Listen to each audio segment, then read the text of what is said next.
আসসালামু আলাইকুম রহমতুল্লাহ বরকাতুহ।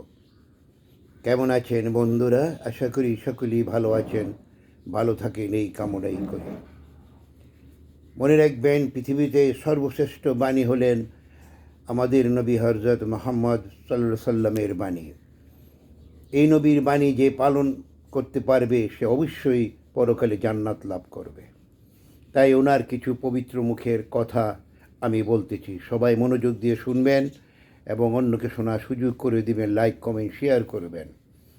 সালাত জান্নাতের চাবি। সালাত হলো নূর। সালাত আমার চক্ষু শীতলকারী। পবিত্রতা সালাতের চাবি। সালাত মুমিনের মেরাজ। যে পরিশুদ্ধ হয় না তার সালাত হয় না। মনে রাখবেন, এই কথাগুলি বলেছেন আমাদের নবী হজরত মুহাম্মদ সাল্লাল্লাহু আলাইহি সাল্লাম।